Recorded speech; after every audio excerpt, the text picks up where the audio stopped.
पर्यंक ग्रंथि बंध द्विगुणित भुजगा श्लेष संवीत जानो रंत प्राणावरोध व्युपरत सकल ज्ञान रुद्धेन्द्रियस्य आत्मन्यात्मानमेव व्यपगत करणं पश्यतस्तत्त्वदृष्ट्या शम्भोर्वः पातु शून्ये क्षणघटितलय ब्रह्मलग्न समाधिः पातु वो नीलकण्ठस्य कण्ठश्यामाम्बुदोपमः गौरीभुजलता यत्र विद्युल्लेखेव राजते विद्युल्लेखेव राजते। प्रिय विद्यार्थियों, स्वागत है आप सभी का फिर से। आइए अब इस सप्तम कक्षा के जो हम पाठ की यात्रा में हम निकले हुए थे, जहां तक हमने 8 पाठों की जो ये यात्रा को संपूर्ण कर लिया था, अब 9वें पाठ पर हम प्रवेश करें, जिस नवमः पाठः, जिसका नाम अन्नाद् भवन्ति भूतानि है। इसका हिंदी में तात्पर्य होता है कि अन्न से ही भूत अर्थात प्राणी, अर्थात हम जैसे जीव, हमारे जैसे जीव और जंतु इत्यादि, वे सभी अन्न से ही होते हैं। अन्नाद् भवन्ति, अन्न से होते हैं कौन? तो भूतानि, जितने भी हम प्राणी हैं, चाहे वो मैं हूं, चाहे कोई चींटी हो, कोई बड़ा सा बड़ा हाथी हो, चाहे कोई भी जीव जंतु हो, वे अन्न से ही संभव है। यदि अन्न ना हो तो उनकी स्थिति संभव नहीं हो पाएगी, उनका जीवन यापन नहीं हो पाएगा। इस शीर्षक से अलंकृत जो यह नवमः पाठ है, इसमें विशेष रूप से हमें सृष्टि प्रक्रिया के बारे में पता चलेगा। किस प्रकार सृष्टि प्रक्रिया होती है। कई दर्शनों में, कई साहित्यों में, कई अन्य विषयों में, अन्य सब्जेक्ट्स में जो अलग अलग प्रकार से सृष्टि की उत्पत्ति का रहस्य हमें बताया गया है। कोई इसे 500 करोड़ साल पुराना मानता है, कोई इसे अनंत काल से मानता है, कोई इसे कहता है कि ये पहले परमाणु के रूप में थी, अब कार्य के रूप में है, अर्थात पहले एटम में थी, अब ये पूरा का पूरा कार्य बन चुकी है, इत्यादि तरीके से विभिन्न प्रकार के मत हैं। तो उनमें, उन सभी मतों में जो एक सामान्य सा मत है, उसे हम जानने का प्रयास करेंगे आज के इस पाठ में। इस पाठ की भूमिका यहाँ पर लिखी गई है, इसे मैं संस्कृत में पढ़ता हूँ, तदनंतर मैं आपको इसे हिंदी में समझाने का प्रयास करूंगा। आप समझिए, ध्यान लगा करके पढ़िए, यह मेरी आपसे प्रार्थना है। कहा गया कि भारतस्य प्रतिष्ठे द्वे संस्कृतं संस्कृतिस्तथा। भारतस्य विशिष्टं प्राचीनं ज्ञानं संस्कृताश्रितं वर्तते। संस्कृतिः अपि संस्कृताश्रिता भवति। अस्माकं प्राचीनाः ऋषिमुनयः विद्वांसः गणितज्ञाः खगोलविज्ञानिनः भूगर्भशास्त्रज्ञाः शिल्पकलाप्रवराः संगीतनाट्यकलाविशारदाः तन्त्रज्ञाननिपुणाः आयुर्वेदादिवैद्यशास्त्रधुरन्धराः जलवायुप्रकृतिवातावरणज्ञाः वास्तुस्थापत्यकलाप्रवराः जीवशास्त्रस्य रसायनशास्त्रस्य लोहशास्त्रस्य च विज्ञातारः राजनीतिज्ञाः अर्थशास्त्रज्ञाः मनोविज्ञानिनः तर्कनिष्णातारः पाकशास्त्रविशिष्टाः सौन्दर्यशास्त्रज्ञाः नीतिशास्त्रनिपुणाः विधिविधानपारंगताः धर्मशास्त्रप्रवीणाः सृष्टिविज्ञानज्ञाः आचार्याः भारतस्य यशः चतस्रिषु दिक्षु विस्तारितवन्तः। अधुना अपि संस्कृतग्रन्थान् आश्रित्य अनेके जनाः वैज्ञानिकाः शोधं कुर्वन्तः सन्ति। भारतीयदर्शनशास्त्रेषु सृष्टेः उत्पत्तिविषये नैका विचाराः प्रतिपादिताः सन्ति। एतादृशाः प्रमुखाः विचाराः वैदिकवाङ्मये, लौकिकवाङ्मये च वर्तन्ते। तेषु सृष्टिक्रमस्य विषये वयं पठामः। अब आइए, इस जो ये भूमिका है, इस भूमिका के सर्वप्रथम हम हिंदी अर्थ पर अपना ध्यान केंद्रित करें। सर्वप्रथम यह कहा गया कि भारतस्य प्रतिष्ठे द्वे संस्कृतं संस्कृतिस्तथा, अर्थात भारत की 2 प्रतिष्ठा है, भारत का 2 मान है, 2 गर्व है। वो क्या क्या है? तो भारत की सबसे पहला मान, सबसे पहली प्रतिष्ठा जो है वो संस्कृतम, वह संस्कृत है। और दूसरी वो संस्कृति है। यहां पर आप इसे ध्यान से समझिएगा विद्यार्थियों। कहा गया कि भारत की प्रतिष्ठा दो है। सर्वप्रथमा प्रतिष्ठा जो है वह है संस्कृत और दूसरी है संस्कृति। एक मात्रा का ही तो अंतर है, संस्कृत और संस्कृति। अब समझिएगा, यह आज इस विश्व में अगर भारत भारत है तो इन दो के कारण से है, एक संस्कृत के कारण और उसकी संस्कृति के कारण। यदि भारत में से इन दो चीजों को हटा दिया जाए तो भारतम भारतम नहीं, फिर भारत भारत नहीं रहेगा। विचार कीजिए, अब आप थोड़ा विचार कीजिए, आज हम वेशभूषा किसकी पहन रहे हैं? पाश्चात्य संस्कृति का। अनुसरण किसका कर रहे हैं? पाश्चात्य संस्कृति का। उठते किसके अनुसार है? भारतीय संस्कृति के अनुसार कि उनके अनुसार? उनके अनुसार लेट से, सोते भी उनके अनुसार लेट से हैं। बात मेरी क्लियर हो रही होगी। हमको दूध पीना चाहिए लेकिन हम पी क्या रहे हैं? अन्य अन्य जो भी पेय पदार्थ हैं उन्हें। तो जो जो चीज हमें कहा गया है वह हम चीज कर नहीं रहे। तो भारत केवल एक भू भाग का नाम ही नहीं, अपितु वो अपने संस्कृत और संस्कृति से पहचाना जाता है। यदि आज मैं विदेश में जा करके यदि किसी को मैं तिलक लगा दूं, किसी को मैं संध्या करना सिखा दूं, किसी को पूजा करना सिखा दूं और धीरे धीरे धीरे पूरा देश उसका अनुसरण करने लग जाए तो भारत वहीं आ जाएगा। बात मेरी समझ में आ रही कि नहीं? उसी प्रकार आंग्ल तो चले गए, अंग्रेज चले गए, परंतु उन्होंने अपनी संस्कृति यहां छोड़ के चले गए। तो एक हिसाब से हम अपने आप को भारतीय कहने के बाद भी हम लोग आंग्ल का अनुसरण करने वाले बस रह गए, पाश्चात्य का अनुसरण करने वाले रह गए। आपको और भी मैं यहां पर बताऊं, भारत पर जब पहली बार किसी ने, मुगलों ने या आने वाले बाद के समय में अंग्रेजों ने जब भी यहाँ पर आधिपत्य स्थापित करने का प्रयास किया तो उन्होंने सर्वप्रथम इन्हीं दो पर आघात किया था, एक संस्कृत पर और एक संस्कृति पर। जगह जगह जो खुले हुए संस्कृत महाविद्यालयों को, संस्कृत पाठशालाओं को बंद कराया, उर्दू पढ़ाना, फारसी पढ़ाना प्रारंभ किया, अंग्रेजी पढ़ाना प्रारंभ किया और हमारी संस्कृति को उन्होंने फूल, बेवकूफ कह दिया। जैसा कि आप सब जानते हो, हमारा नववर्ष चैत्र शुक्ल प्रतिपदा से प्रारंभ होता है, जो संभवतः अप्रैल माह के आसपास की स्थिति यह होती है। और उन्होंने हमारी संस्कृति को, हमारे नववर्ष को अप्रैल फूल कह दिया। बात आपको समझ में आ रही? बड़ी गंभीरता की बात है। आज के बाद आप भी यह संकल्प लीजिए कि हम अप्रैल फूल कभी नहीं मनाएंगे, हम नववर्ष मनाएंगे। बात समझ में आ रही है? आपको किसी भी देश को नष्ट करना है तो वहां की दो चीजें नष्ट कर दीजिए, वो देश अपने आप नष्ट हो जाएगा। सर्वप्रथम उसकी भाषा और दूसरी उसकी संस्कृति। यही हुआ हमारे भारत के साथ। कहने का अभिप्राय कि भारत की दो प्रतिष्ठा है, एक संस्कृत, एक संस्कृति। और भी यदि हम संस्कृति पर यदि हम ध्यान दें तो हमारी संस्कृति देखिए, विभिन्न प्रकार की संस्कृति हमारे यहाँ पाई जाती है, लेकिन हमारी मूल संस्कृति जो है वो संस्कृत में लिखी हुई है। संस्कृत में जो संस्कृति लिख के चले गई, जैसे कि ये चैत्र शुक्ल प्रतिपदा से हम नववर्ष मनाएंगे, है ना। इसी प्रकार कार्तिक मास के कृष्ण पक्ष की अमावस्या को हम दीपावली मनाएंगे, श्रावण की पूर्णिमा को हम रक्षाबंधन मनाएंगे। तो यह संस्कृति है और यह संस्कृति जो है वह विभिन्न देशों, विभिन्न अलग अलग राज्यों में अलग अलग तरीके से भी देखी जाते थे। जिस प्रकार हमारे यहाँ आप देखिए, हमारे छत्तीसगढ़ में हरेली इत्यादि मनाया जाता है।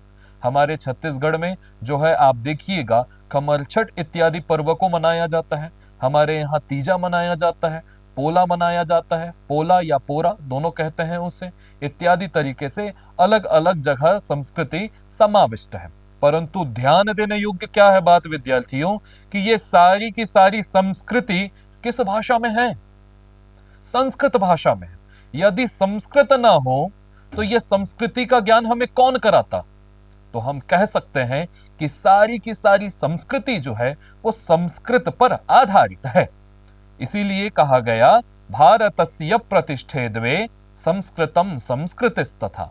है ना। भारतस्य विशिष्टम प्राचीनम ज्ञानम, भारत का जो विशिष्ट वे प्राचीन जो ज्ञान है वो अंग्रेजी भाषा में है क्या, वो जर्मन में है क्या, वो किसी उर्दू भाषा में है क्या? नहीं नहीं, वो सभी प्राचीन ज्ञान जो है वो संस्कृत आश्रितम है, वो संस्कृत के आश्रित है, संस्कृत में ही लिखी गई है। कब हमें नामकरण संस्कार करना है, आप एक विचार करके देखिए। आप दीपावली हर बार अंग्रेजी कैलेंडर के अनुसार अलग अलग तिथि, अलग अलग दिनांक को क्यों आती है? कभी उसको हम 11 नवंबर को मना लेते हैं, कभी 1 नवंबर को, कभी 19 अक्टूबर को, कभी 20 अक्टूबर को। एक निश्चित तिथि है क्या? नहीं है।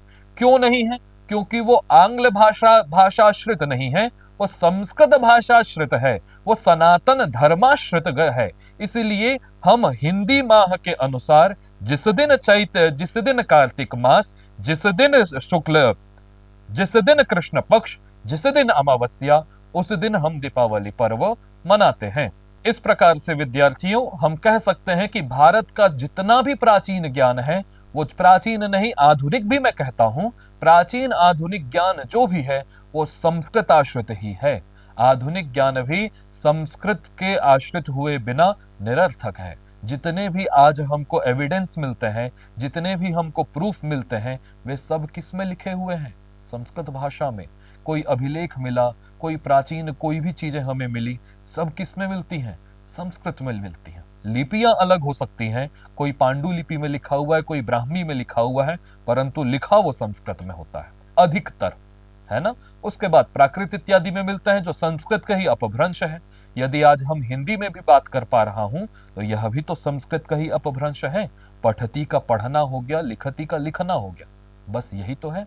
जैसे कि बच्चे हम गड़बड़ कर देते हैं ना किसी चीज को बोलने में, डोंगरगढ़ किसी से नहीं बोला जा रहा तो वो कुछ और ही उच्चारण करने लगता है, तो उसने मूल उच्चारण का क्या किया? अपभ्रंश किया, बिगाड़ दिया। उसी प्रकार हमारी मूल थी संस्कृत, उसको बिगाड़ते बिगाड़ते आज हम हिंदी तक पहुंच गए। ये क्रम है, इसे हिंदी पढ़ाते वक्त कभी मैं आपसे चर्चा करूंगा।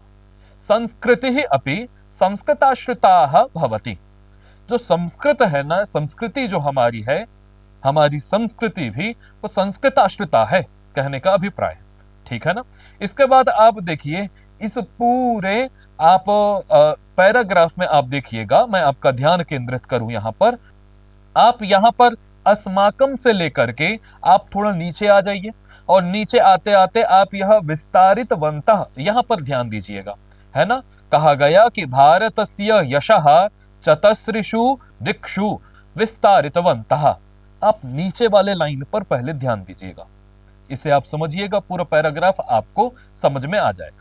यहां पर नीचे कहा गया कि भारतवर्षस्य यशः चतस्रिषु दिक्षु विस्तारितवन्तः, अर्थात भारतवर्ष के यश को चारों दिशाओं में विस्तारित किया। प्रश्न हुआ किसने किया? प्रश्न हुआ ना, तो ये सारे के सारे अब नाम आपको यहां पर दिखाए। किसने भारत के यश को चारों दिशाओं में फैलाया? तो अब बोलते हैं कि देखो, अस्माकम, हमारे जो प्राचीना ऋषि मुनयः, हमारे जो ऋषि मुनि, जो प्राचीन ऋषि मुनि थे, उन्होंने भारत के यश को चारों दिशाओं में फैलाया। और कौन कौन? विद्वांसः, जो विद्वान थे, गणितज्ञाः, जो गणित को जानने वाले, आर्यभट्ट, वराह मिहिर इत्यादि, है ना। खगोल विज्ञानिनः भारद्वाज इत्यादि, खगोल शास्त्र को जानने वाले, अंतरिक्ष शास्त्र को जानने वाले। भूगर्भ शास्त्रज्ञाः, भूगर्भ शास्त्र को जानने वाले, कि भू अर्थात पृथ्वी के गर्भ में कौन कौन से खनिज छुपे हुए हैं, इसको जानने वाले। और शिल्पकला प्रवराः, शिल्पकला, बड़े बड़े ताजमहल का तो उदाहरण मैं यहां नहीं दूंगा, ताजमहल भी एक उदाहरण स्वरूप है, लेकिन उससे भी प्राचीन प्राचीन उदाहरण हमारे पास भारतीय संस्कृति में उपलब्ध है। जैसे कि आप खजुराहे के मंदिर को जाकर के देखो, जैसे कि आप सूर्य मंदिर कोणार्क में जाकर के देखो, तो वो शिल्पकला जो जिन्होंने बनाया, उन्होंने भी भारत के यश को चारों दिशाओं में फैलाया। इसी प्रकार संस्कृत नाट्य कला विशारदा, जो इसी प्रकार संगीत नाट्य कला विशारदा, जो संगीत को जानने वाले, नाट्य को जानने वाले, भरत मुनि इत्यादि का नाम आप यहां पर सुनिए। सबसे पहले नाट्य मंच बनाने वाले, नाट्य को बताने वाले, वो हमारे भरत मुनि थे। और सबसे पहले यदि नाट्य अगर कोई मंचन हुआ हमारे छत्तीसगढ़ में हुआ था। गर्व से कह सकते हैं। सरगुजा में एक पहाड़ी है जहां पर आज भी वो नाट्य कला का मंच ठीक वैसे ही बना होता है जैसे कि आज के जमाने में आपने कभी देखा होगा। यहाँ पर आप ये फोटो भी देख सकते हैं। यहाँ पर ये सरगुजा में स्थित है। ये नाट्य कला का एक मंच है जहां पर नेपथ्य अर्थात बैक स्टेज बना हुआ है, जहां पर एक पूरा का पूरा सेटअप बना हुआ है। ठीक इसी प्रकार जो नाट्य में विशारद थे, अनेक अनेक कलाओं में विशारद थे, है ना। विशारद माने निपुण, है ना। तंत्र ज्ञान निपुण, तंत्र ज्ञान को जानने वाले। फिर आगे कहते हैं कि तंत्र ज्ञान विशारदा, तंत्र इत्यादि को जानने वाले, है ना। हमारे पास आज तो कंप्यूटर है, लेकिन आज कंप्यूटर है तब हमें पता चला है कि बुध की स्थिति यह है इंटरनेट के माध्यम से। उसके बाद शुक्र है, उसके बाद पृथ्वी है, उसके बाद मंगल है, फिर बृहस्पति है, फिर अरुण वरुण शनि इत्यादि आते हैं। परंतु जब हमारे पास यह सारी सुविधा उपलब्ध नहीं थी, उससे पहले भी ही जो हमारे तंत्रज्ञ इत्यादि थे उन्होंने पहले भी यह नवग्रह की चर्चा तो पहले कर दी है। आपको यह बात स्पष्ट होगी। उन्होंने तो पहले बता दिया, तो वह कैसे बताते थे, है ना।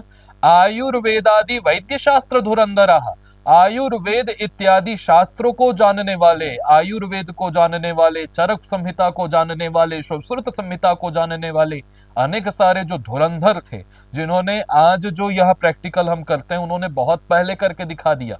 हमारे यहाँ संजीवनी विद्या थी जो मरे हुए को भी जीवित कर सकती थी, है ना। हमारे यहाँ और भी ऐसे कई तरीके थे जहां पर आपने एक कथा सुनी होगी आपने कि दक्ष प्रजापति के जब सर कट गया तो उसे एक एक बकरे का सर ला करके लगाया गया। तो आप यह भी देख रहे हो ट्रांसफॉर्म कैसे होता था इत्यादि को जानने वाले। जल वायु प्रकृति वातावरण ज्ञाह, इसी प्रकार एक उदाहरण उनका है तो एक प्रसिद्ध उदाहरण गणेश जी का भी है। गणेश जी को भी ट्रांसफॉर्म करके हमने किसका, एक हाथी के सर को लगाया। इसी प्रकार जल वायु प्रकृति वातावरण ज्ञाह, जल वायु प्रकृति और वातावरण, जो आज को हम मौसम के जो विशेषज्ञ होते हैं तो वो जल वायु प्रकृति वातावरण को देख करके ही तो आपको प्रेडिक्ट कर देते हैं कि अब बारिश होने वाली है, अब नहीं होने वाली है। तो वहां तो आज का प्रेडिक्शन हो सकता है कि गलत हो जाए, कि आज कहा गया कि रायपुर में 35% संभावना है कि बारिश होगी, 100% वो भी नहीं बता सकते कि होगी ही और इस समय होगी। लेकिन पहले के ऐसे कई सारे लोग हैं जो प्रेडिक्ट करते थे, वो सही होता था। इतनी उनके, देखो आपका ज्ञान जो है ना जितना मार्जित होगा उतना अच्छा होगा, आप उतना अच्छा प्रेडिक्ट कर पाओगे। ज्योतिषी तो बहुत घूम रहे हैं आज, लेकिन हर किसी का कहा हुआ सही हो जाता है क्या? और अगर नहीं होता तो क्यों नहीं होता? इसलिए नहीं होता क्योंकि उनकी अपने शास्त्र में उन्होंने अपने शास्त्रों के साथ न्याय नहीं किया, उन्होंने पढ़ा नहीं उस ग्रंथों को। तो पढ़ेगा नहीं आधी आधी बात को। अब वहां पर कहा गया वेद को पढ़ना पाप है, कहीं पर ऐसा लिखा हुआ था वेद को पढ़ना पाप है, और आगे की लाइन में लिखा हुआ था कि अशौच की अवस्था में, जब आप अपवित्र हो तब इस अवस्था में। अब किसी व्यक्ति ने पढ़ा केवल इतना, कितना पढ़ा, वेद को पढ़ना पाप है, और जगह जगह प्रचार करने लगा कि नहीं वेद नहीं पढ़ना चाहिए, वेद नहीं पढ़ना चाहिए। खरगोश कितना बड़ा होता है, इतना बड़ा, नहीं नहीं नीचे का हाथ तो देखा ही नहीं, इतना बड़ा होता है। तो आदमी क्या करता है, आज के विद्वान ऊपर वाला हाथ पढ़ लेते हैं, नीचे वाला हाथ पढ़ते नहीं, इसीलिए उनके द्वारा कही गई कई सारी बातें जो है आज गलत होती है ना।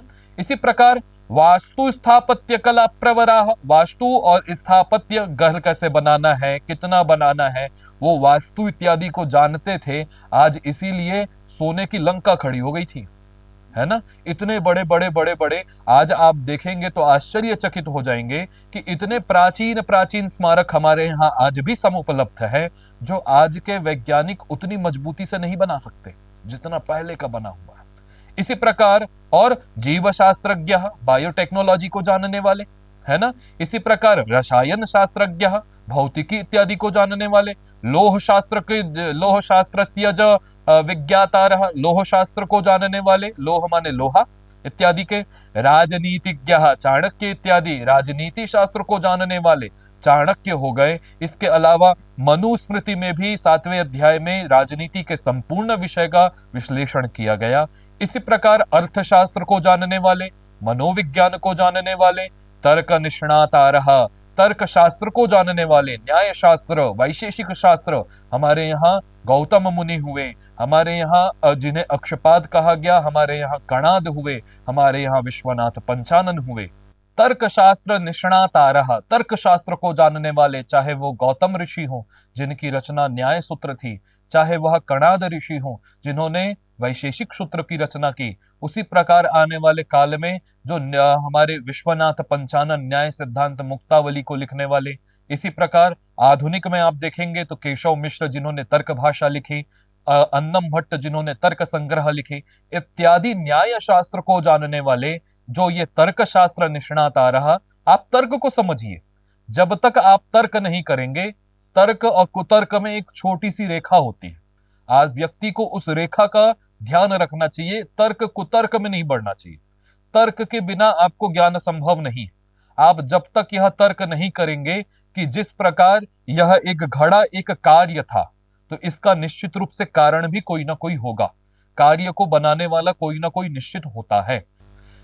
तो मैंने आपसे अभी जैसे चर्चा की कि जिस प्रकार जैसे कि एक घड़ा यदि एक कार्य है तो उसको बनाने वाला निश्चित ना कोई होगा, है ना।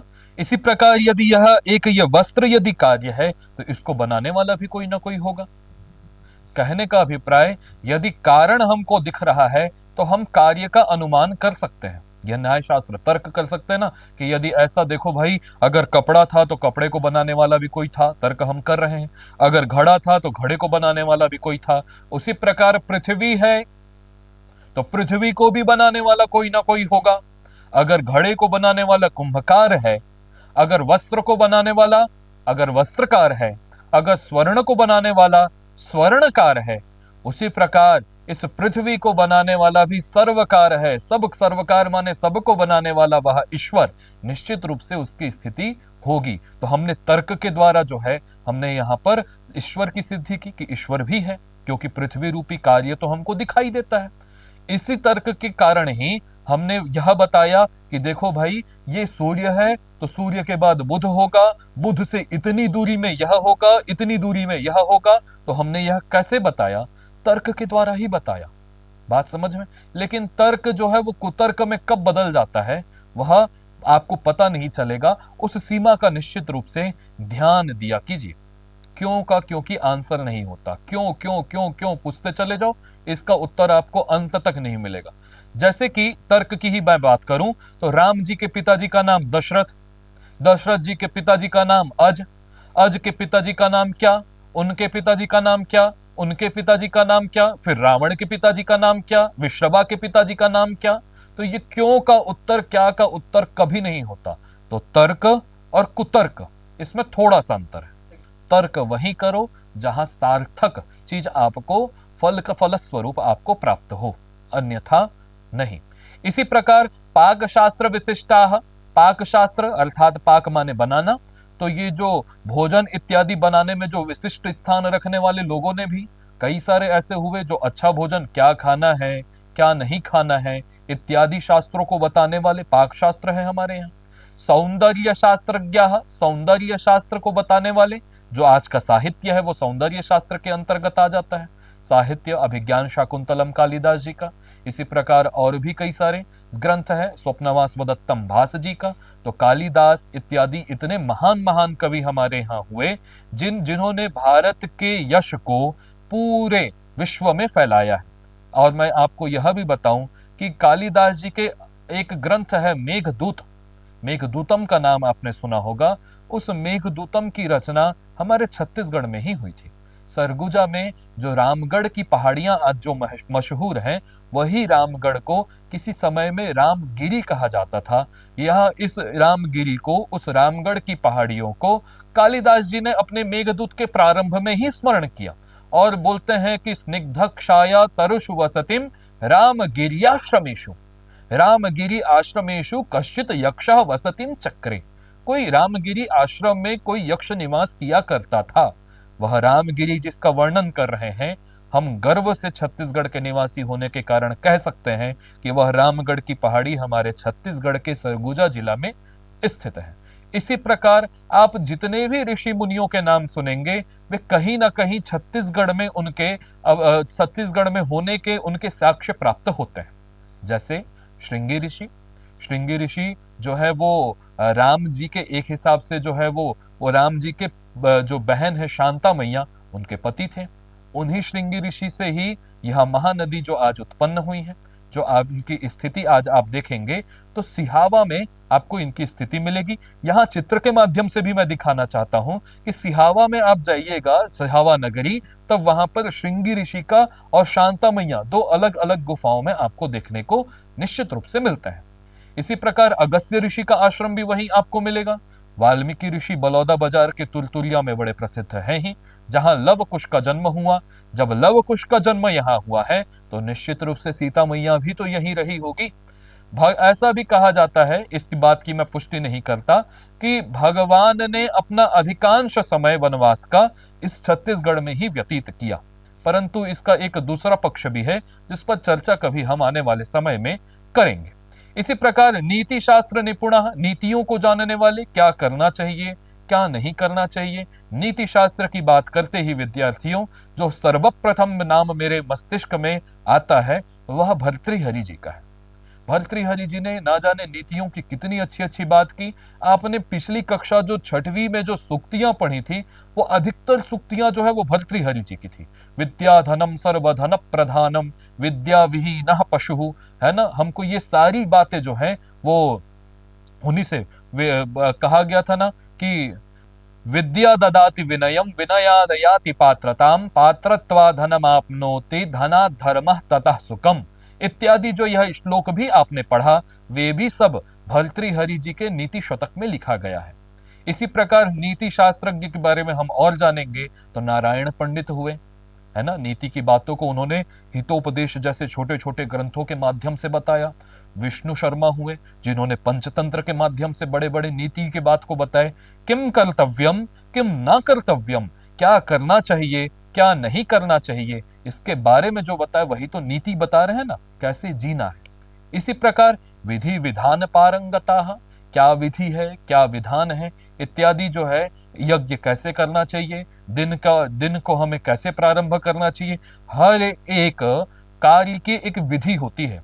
समझिएगा इस बात को। यदि आप भोजन रूपी कार्य भी कर रहे हैं तो उसका भी एक विधि है कि आप आचमन कीजिए, उसके बाद सर्वप्रथम जो है आप किसे खाइए, भोजन करते करते तक पानी नहीं पीना है, यह विधि है। भोजन करने के पश्चात पानी पीना है। भोजन पकाने की भी एक विधि है। यदि आप सर्वप्रथम कोई सब्जी बना रहे हैं, मैंने तो बनाया है, यदि आप सर्वप्रथम ही सब्जी जैसे आलू गोभी की सब्जी में सर्वप्रथम आप टमाटर को ही पका देंगे तो फिर वो सब्जी बन ही नहीं पाएगी। टमाटर की स्थिति क्या है कि आपको अंत में पकाना होता है, क्योंकि टमाटर को गलने में ज्यादा देर नहीं लगता। तो एक विधि है ना, विधि से चलेंगे तो आपका कार्य सिद्ध होगा। तो विधि विधान को जानने वाले धर्मशास्त्र प्रवीणा, धर्मशास्त्र को जानने वाले व्यास मुनि इत्यादि, व्यास जी हो गए। इसके अलावा मनुस्मृतिकार हो गए, याज्ञवल्क्य स्मृतिकार हो गए, गौतम ऋषि इत्यादि हो गए। ये धर्मशास्त्रों को जानने वाले थे। वेदव्यास जी ने पुराण लिखे तो वो धर्मशास्त्र को पहले उन्होंने लिख के बताया, फिर अपने जो पात्र थे उन्होंने करवा करके भी दिखाया। वाल्मीकि जी, है ना। धर्म क्या है वाल्मीकि जी जानते थे, लेकिन उन्होंने राम जी के चरित्र का वर्णन करके राम जी को ही धर्म का स्वरूप बता दिया। धर्म तो ऐसे अक्षरों में है, यदि सशरीर देखना है तो राम जी को आप देखिए। रामो विग्रहवान धर्म, धर्म के वो विग्रह हैं। इसी प्रकार सृष्टि विज्ञानज्ञा, सृष्टि विज्ञान को जानने वाले कि यह सृष्टि कैसे उत्पन्न हुई, सृष्टि नहीं थी तब कैसी स्थिति थी, सृष्टि का प्रलय हो जाएगा फिर कैसी स्थिति होगी, यह सारी चीजों को जानने वाले ऐसे जो आचार्य थे। अब इस नीचे वाले वाक्य में आ जाओ कि भारतवर्षस्य यशः चतस्रिषु दिक्षु विस्तारितवन्तः, ऐसे महान महान आचार्यों ने, ऐसे अनेकानेक विषयों के शास्त्रज्ञों ने हमारे भारतवर्ष का जो यश है उसे चारों दिशाओं में विस्तारित किया, फैलाया। अधुना अपि संस्कृत ग्रंथान आश्रित्य अनेके जनाः वैज्ञानिकाः शोधम कुर्वन्तः सन्ति। आज के स्थिति में भी, अधुना माने आज, संस्कृत ग्रंथों को आश्रय लेकर के भारतवर्ष के अनेक ऐसे लोग हैं, अनेके जनाः वैज्ञानिकाः, अनेक ऐसे लोग हैं जो संस्कृत के ग्रंथों को आधार मान करके जो है शोध कार्य आज भी कर रहे हैं कि ऐसा संभव था क्या। इसका एक छोटा सा उदाहरण मैं आपको दिखाऊं। हमारे यहाँ कालिदास जी की एक रचना है मेघदूत। मेघदूत की इस कथा को मैं थोड़ा सा संक्षिप्त में समझाऊं आपको। उसमें एक यक्ष है जो श्रापवशात अपने मनुष्योचित, मनुष्य के समान वह एक जीवन व्यतीत कर रहा है। वो अपने 1 साल की उसको सजा मिली हुई है कि तुम मनुष्य के समान जियोगे और अपनी पत्नी से दूर रहोगे। वो पत्नी से दूर रहते रहते रहते रहते उसके 8 महीने बीत चुके थे। 8 महीनों बाद जब देखा उसने कि अब 8 महीने के बाद जो अभी आषाढ़ का महीना आ चुका है, उस समय भी आया था। आषाढ़स्य प्रथम दिवसे, आषाढ़ के प्रथम दिवस में उसने देखा कि मेघ बहुत सारे हैं। उन मेघों को देखा और वो मेघ जो है वो उसके घर की ओर ही जा रहे थे, अर्थात उत्तर दिशा की ओर जा रहे थे। तो उन्होंने जो यक्ष है उसने मेघ से प्रार्थना की कि हे मेघ, अगर उत्तर दिशा की ओर जा ही रहे हो तो उसी तरफ मेरा घर भी है। वहां मेरी जो पत्नी यक्षिणी है वह 8 महीनों से मेरी प्रतीक्षा में लगी हुई है। यदि उसके पास जाना तो वहां पर उसे कहना कि तुम्हारा यक्ष बड़ा सुखपूर्वक यहां पर रह रहा है, अर्थात तुम्हारे बिना उसकी स्थिति कैसी है इसे बताना, मेरी स्थिति तुम देख ही रहे हो, ये सारी चीजें तुम जाकर के उसे बता देना। जब इस ग्रंथ का निर्माण पूरा हुआ तो अधिकतर, मैंने ऐसा सुना है कि अधिकतर विद्वानों ने इसे कल्पना का बड़ा निम्न स्तर सोचा कि भाई कभी आप खुद, अब अभी जब मैं ये बात कह रहा हूं तो आप सोचोगे कि भाई कि जो संदेशवाहक है वो कोई जीव हो तो संभव है। मुझे कहते मैं सुना के आता, एक मेघ क्या सुनाएगा जो निर्जीव है ना। परंतु आज के लोगों ने इस पर शोध किया कि क्या वास्तव में संभव है क्या। तो आज आप पाएंगे कि उन्हीं तरंगों के माध्यम से हमसे हजारों हजारों किलोमीटर दूर बैठे हुए व्यक्ति से भी हमारी वार्तालाप हो जाती है। वह किसके कारण? इन्हीं मेघ के कारण। आप मेघ, जब बारिश अच्छा आप कभी विचार कीजिए, मौसम अच्छा नहीं है तो हमारे वाईफाई का कनेक्टिविटी क्यों टूट जाती है? अगर मौसम अच्छा नहीं है तो हमारा नेटवर्क स्लो क्यों हो जाता है? क्यों? क्योंकि आज जो भी यह कार्य हो रहा है वो उस मेघों के माध्यम से ही तो हम संदेश इधर से उधर ले जा पा रहे हैं। तो ये मेघदूत का ही, संस्कृत की ही तो कल्पना थी कि मेघ के माध्यम से भी हम अपने संदेश को प्रेषित कर सकते हैं, जिसका परिणाम आज यह हुआ कि हम इंटरनेट की बेहतर कनेक्टिविटी से हम जुड़े हुए हैं। इसी प्रकार भारतीय दर्शन शास्त्रेषु सृष्टेः उत्पत्ति विषये नैके विचाराः प्रतिपादिताः सन्ति, है ना। यहाँ पर भारतीय में दर्शनों की चर्चा हमारे यहाँ होती है। हमारे यहाँ 6 दर्शन पाए जाते हैं मुख्य रूप से। दृश्यते अनेन इति दर्शनः, जिससे देखा जाए, किसको? उस परमात्मा को, उसे दर्शन कहते हैं। दर्शनों की संख्या हमारे यहाँ 6 कही गई। इसका क्रम इस प्रकार है: सांख्य, योग, न्याय, वैशेषिक, पूर्व मीमांसा और उत्तर मीमांसा। यह इसका क्रम है। इसमें जो है सृष्टि प्रक्रिया की बड़ी बात की गई कि सृष्टि कैसे उत्पन्न होती है। सांख्य ने कहा कि देखो भाई, प्रकृति और पुरुष से इस सृष्टि की प्रक्रिया होती है। न्याय का एक अलग मत था। वेदांत ने कहा कि देखो भाई, वेदांत का कहना था कि अज्ञान से ही अज्ञान की समष्टि, फिर व्यष्टि, फिर उसमें जो है वो सत्व गुण से ये उत्पन्न हुआ, रजो गुण से ये उत्पन्न हुआ। तो अनेक सृष्टि पर विचार किया गया कि सृष्टि की उत्पत्ति होती कैसे है ना। एतादृशाः प्रमुखाः विचाराः, इस प्रकार सृष्टि से संबंधित बहुत सारे विचार हमारे वैदिक वांग्मय में, अर्थात वैदिक वांग्मय मतलब वेद, ब्राह्मण, आरण्यक और साहित्य, उपनिषद में, एवं लौकिक वांग्मय हमारा रामायण से प्रारंभ होता है। तो रामायण, महाभारत, पुराण इत्यादि में भी सृष्टि विषय संबंधित, सृष्टि के उत्पत्ति से संबंधित कई सारे विचार हमें प्राप्त होते हैं। तेषु सृष्टिक्रमस्य विषये वयं पठामः, उस सृष्टि क्रम के विषय में हम यहाँ पर पढ़ेंगे।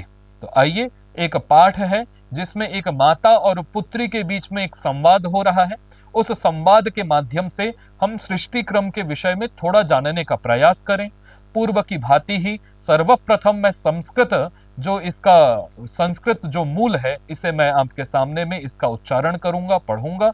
आप ध्यान से सुनते रहिए और ध्यान से अब आपकी स्थिति उस स्थिति में आप आ गए हैं जहां पर आप ध्यान से सुनेंगे तो आपको समझ में भी आएगा। तदनंतर तो मैं समझाऊंगा ही।